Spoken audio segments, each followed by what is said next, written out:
Hi everyone, my name is Donna Myers with the Canadian Sand Tray Institute. I am here at my office this evening in Olds, Alberta, Canada with my client here who is Angie, who has volunteered tonight to do this session and have it recorded. So thank you, Angie. Thanks for being here. Now, Angie, have you ever done sand tray therapy before? I have not. Like on yourself? Or No. No. Okay.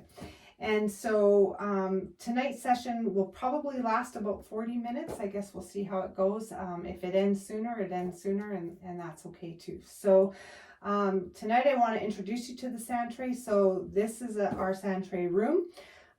This is the sand here, as well as the sand tray, and these are what we call miniatures. So we don't necessarily call them toys because we don't actually work with kids all the time. So if you work with an adult, we usually call them miniatures, so that adults are comfortable using them, that sort of thing. So I am going to use my tools tonight that I usually do when I'm first introducing a client to sand tray therapy. So it is a very unique modality that we tend to use. It's kind of an expressive modality. It's kind of one of the arts, one of a play-based therapy that we tend to use with all ages, families, couples, things like that. So welcome. So before we start tonight, I do want to give you a bit of a lesson in brain science, because I think that sometimes knowledge is power, and it's important that you know the why behind what we're doing. Okay, so I'm just going to draw it here for you because it gets a little like a lot of information, and sometimes clients feel it's helpful if you just take it home and be able to process it a little bit more. So this is just a model of the brain here, and we have the right brain and we have the left brain. And so I just want you to know that the left brain here is made up, it's very logical. And so left means logical. It's kind of our thinking part of our brain, right? So the thinking part, it's very much into problem solving. It's very much into language. So when we think of the left brain, we actually think of it as the talking brain. So when you and I do talk therapy, you're using your left brain. Okay, and so that's talk therapy. Now, here's the thing about the right brain. The right brain is very visual. It's very much works in pictures and images. And the right brain is also where all of that implicit knee-jerk kind of reaction memory is stored. Okay, it also holds a lot of our big emotions. So when we're doing talk therapy, when we're sitting there and you're talking in your left brain, you are trying to recall all of your memories, all those traumatic, painful experiences, anything like that from the right brain, and then verbalize it to me during talk therapy. What the sand tray does is it allows us to tap into the right brain. So what we do is we use the sand, which actually activates the sensory part of our brain, to actually activate that right side. And so by using the sand tray and using the miniatures, we're now giving the right brain a voice, because it only works in pictures and images. Basically what you're doing is picking out from the miniatures and giving the right brain a voice, which has probably been screaming to have a voice. Right? And so sometimes there's walls up. Sometimes the left brain and the right brain don't always want to communicate, especially if there are some painful memories, that sort of thing. By using these modalities, we do know that you can use the right brain, and then when you've laid it all out, your left brain will interpret it. Okay, and that's where the talk therapy processing comes in. And so how sand tray therapy works now is that what I want you to do is just start with using your hands in the sand. The sand's a little bit grittier than the rest sometimes, but yeah, please feel free to move your hands in the sand. Just really get a feel for it. Is it warm? Is it cold? Do you want me to? It's cold. It's cool. It's cool to the touch. It actually feels nice because I'm feeling kind of warm. Okay. And is it gritty? Is it soft? It's gritty. Yeah. I'm not enjoying the feeling of it under my nails. Yeah. Yeah. No, that's but, okay. Yeah. So just smooth it out any which way you want. Imagine it as a blank canvas for yourself there. Okay. So what I have here is a bucket. So what I'm going to ask you to do is just have a look at the miniatures. Now, I know I have like tons and tons of them. And so They're kind of categorized in any which way. I want you to just choose the miniatures that you feel drawn to. You may not understand why you want to choose them. You might think it's goofy when you pick it, whatever you feel, you just feel drawn to. I'd like you to just hold the bucket with your right hand, choose from your left hand. As you take the items off the shelf, just place them in here. Take as many as you need or as little as you want. Okay? And just have a look. Bucket in my right, pick with my left. That's right. Yeah. There's really no right or wrong way to do it. It's just a matter of creating whatever you feel drawn to.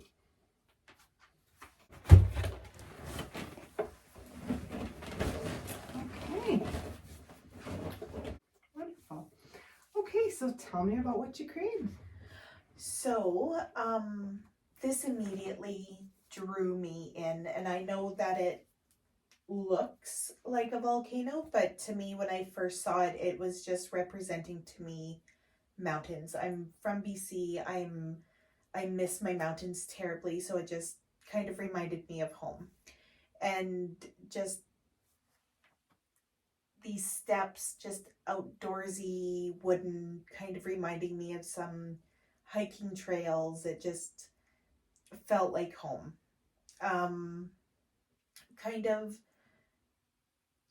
yeah, and in a way, I guess this kind of, like, looking at this and how it's set up right now, this is kind of like past comfort moving into current day, into some dreams and wishes, perhaps. Okay. But, and fire, I love fire. Fire represents warmth and comfort to me.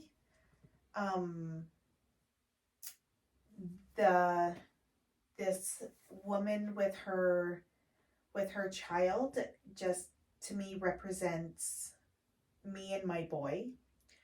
And actually going over here, because of Ty's physical disability, he is often in a wheelchair now, and so that just, and he always comes home, talks to me about how he's participating in PE class while he's in his wheelchair, and I love listening to him.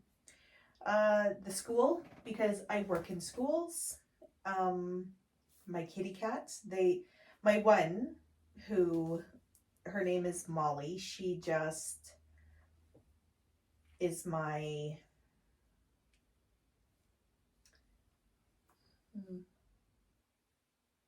like support animal. Like, she, yeah, yeah.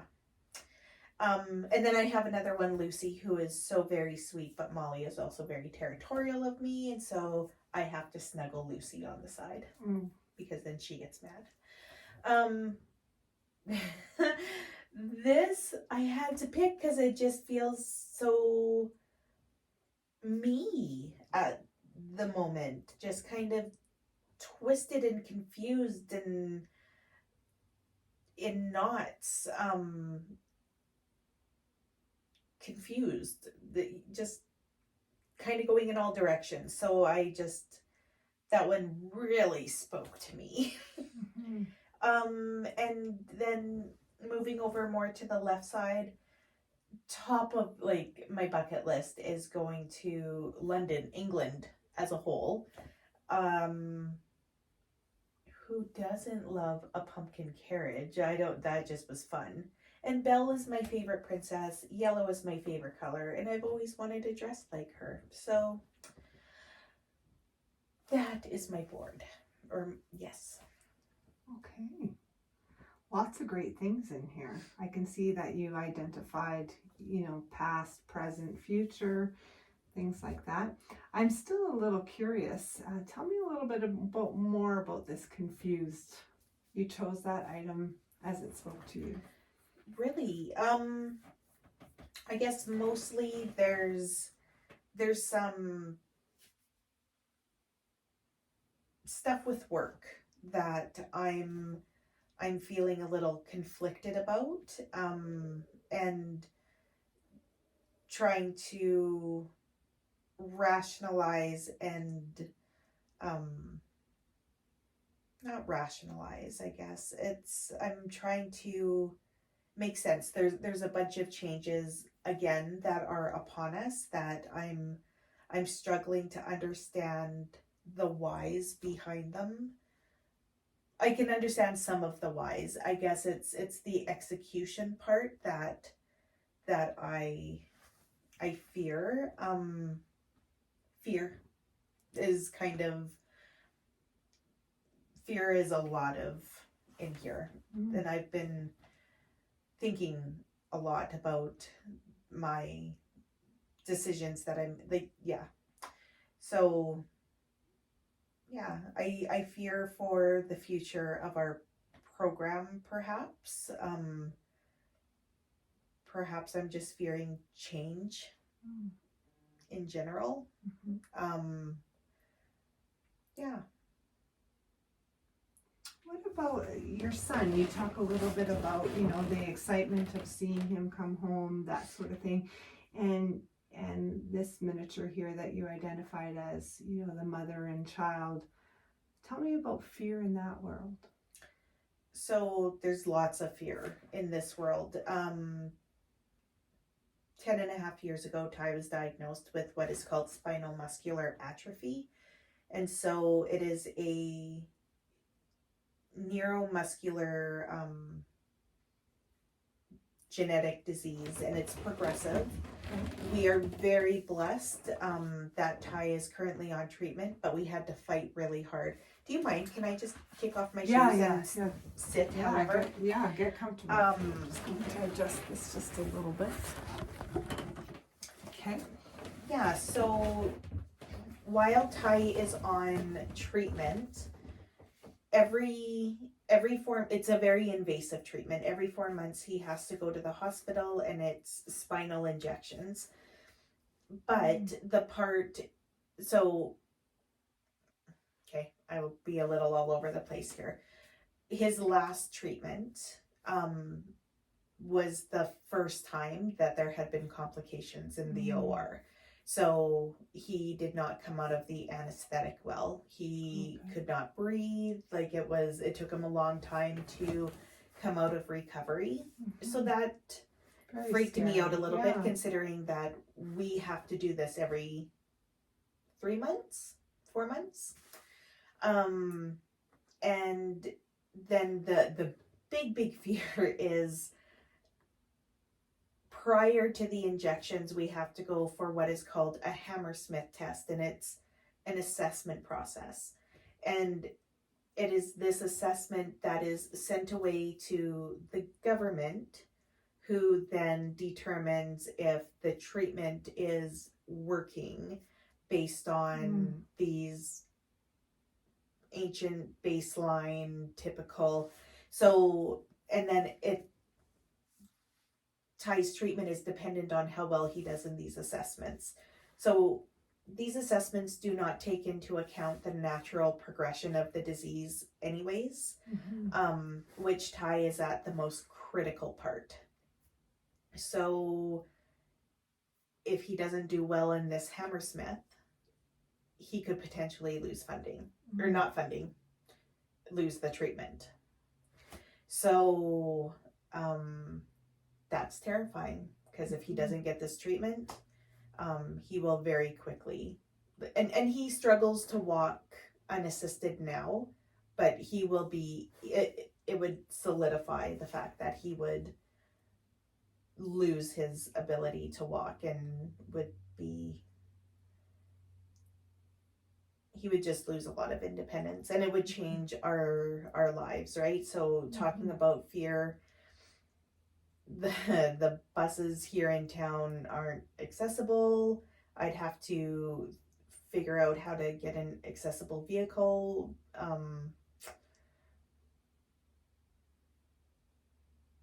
And I don't even have the words to modify my house. Like there's just a lot of cost associated, and as a single parent, single income earner, I don't have that. And there's not a lot of government assistance for things like this. So there's just a lot of fears around him progressing further. And that's just my fears for my, like, that financial part, never mind his hopes and dreams and things that he is still kind of wanting to do based on his current level of abilities. So I like to plan. I don't like unknowns, and that's all it is with him. And I'm doing better. I feel like his condition is more stabilized, therefore I am a bit more stabilized, but there was some pretty rough years there where he has always handled it better than I have.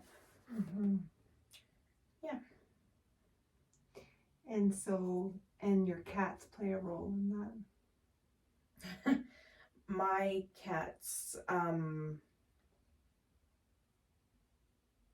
I feel like they ground me. They are the because all of my family is quite far away, and so they're the thank you. Yes, thank you. Full of sand.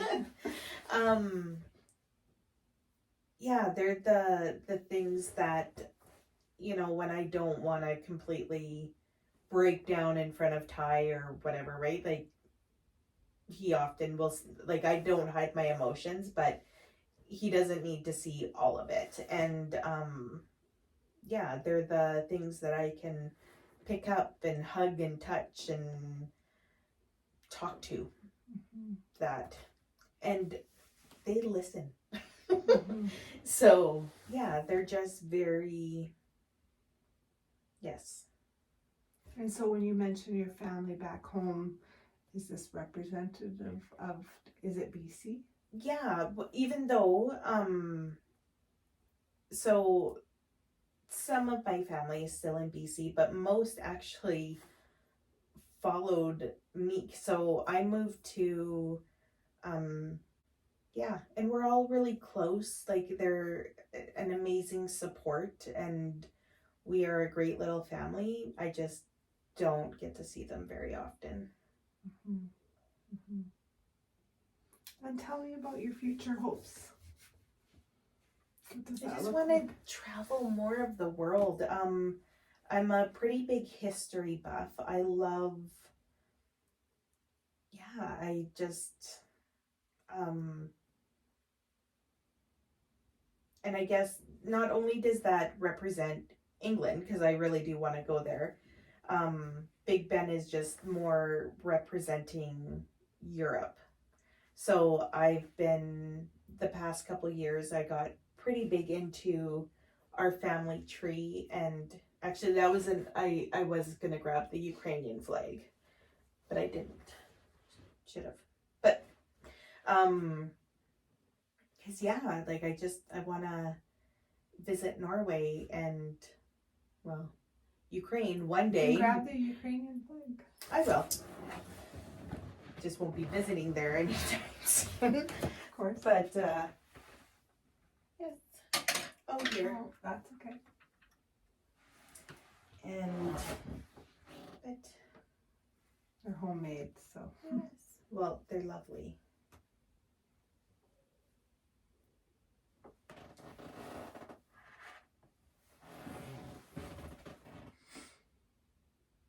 That put a smile on your face. Yeah. That belongs. Now it's complete. Okay.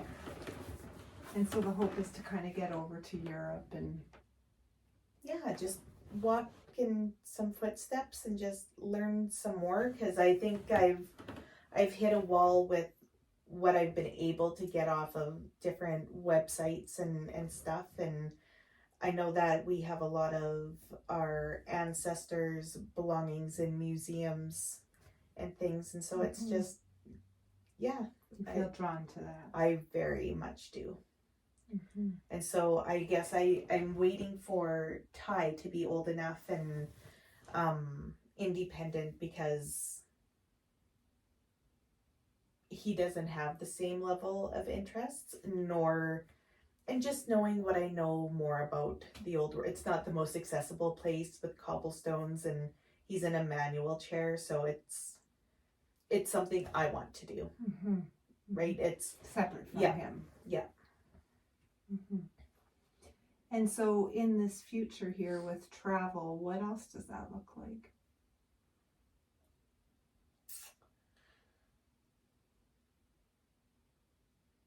I don't know.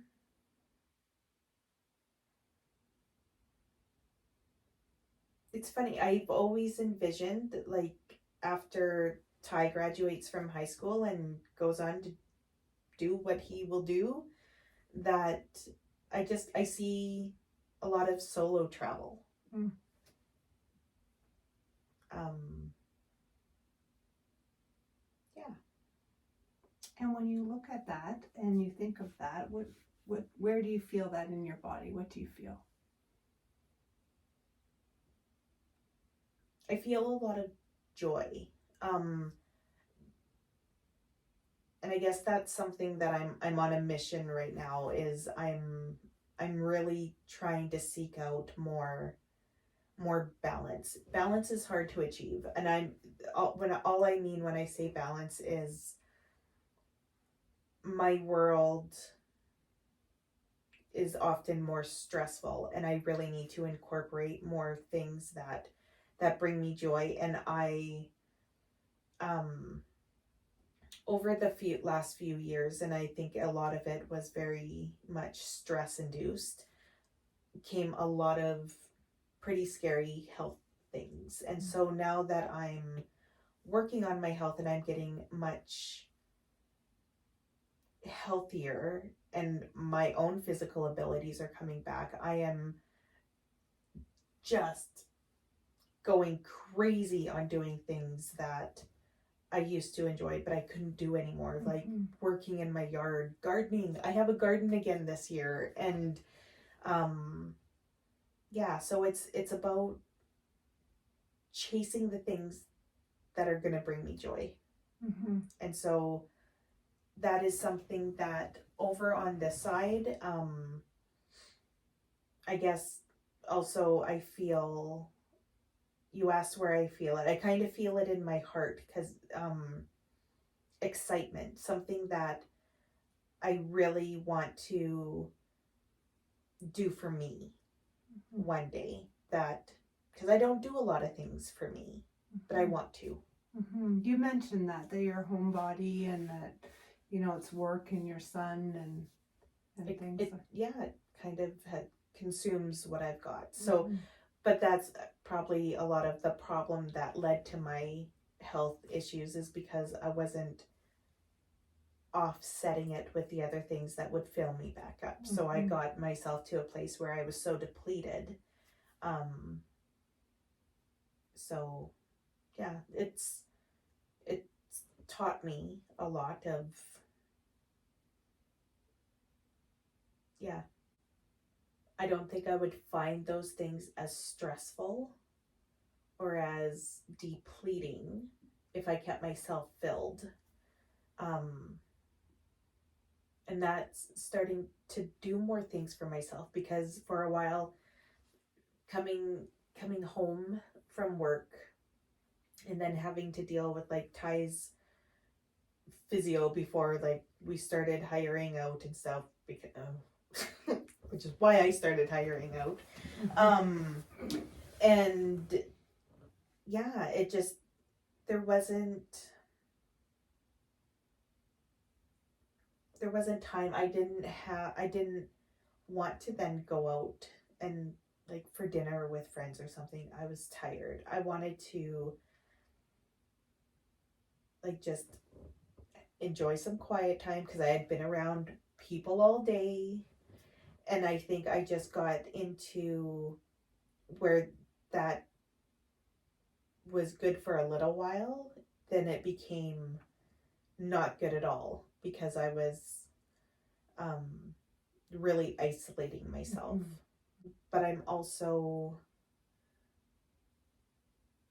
I feel the older I've gotten, the higher I kind of vibrate up here. I just run at a higher, and that it's become more and more important for me to kind of plan, be organized, where I'm almost over the top hyper organized.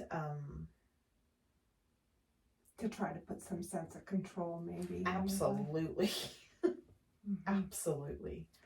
So now, just coming back to your tray currently, I'm curious. This is kind of a bit of a, I guess, a way to kind of, I guess, shift the tray a little bit. I'm curious what in this, you mentioned a lot of fear and a lot of rub going on between, fear at this end, but also being the stressor to kind of get you to where you want in the future. So the answer does lie in the miniatures. And so what is one realistic thing on the shelves, and take your time having a look, that you could put in the tray that would get you one step closer to your future goals? And I go back to the Yeah. shelves. Yeah, just have a look. Oh. Could be one thing or it can be more than one thing.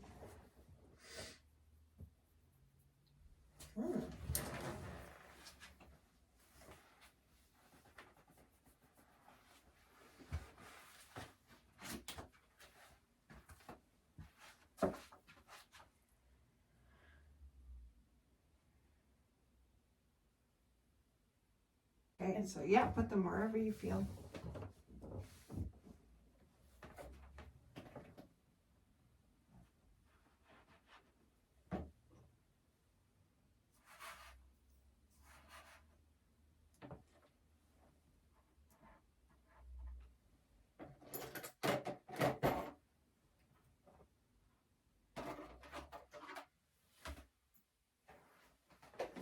Okay, tell me what you added. I need to really focus on doing more intentional wellness work, doing things that are for me, taking time that is my own, whether it's going for walks, going to a fitness class, being with friends. I just need to it's got to be non-negotiable. I can't fall back into old habits of, I'm tired, I'm just not going to do that. I'm just going to stay home and relax, which aka crawl into bed and basically bury myself under there with my cats. I need to trust the process, that everything that is happening the way it's supposed to be happening, and that it is all going to work out, and that I do not need to control every single aspect. I just need to trust and let it be. I need to stop getting myself so twisted and frenzy over things that really truly are not mine to hold. And I need to stop it. And so when you look at this middle area, what do you feel?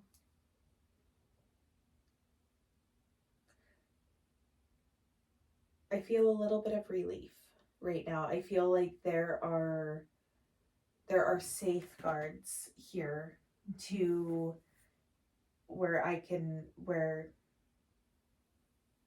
this person can't really get out to affect other areas, if that makes sense. I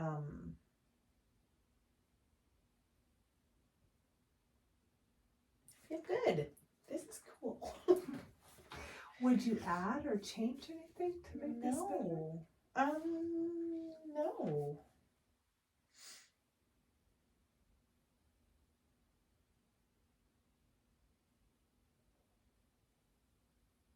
No, I'm feeling this.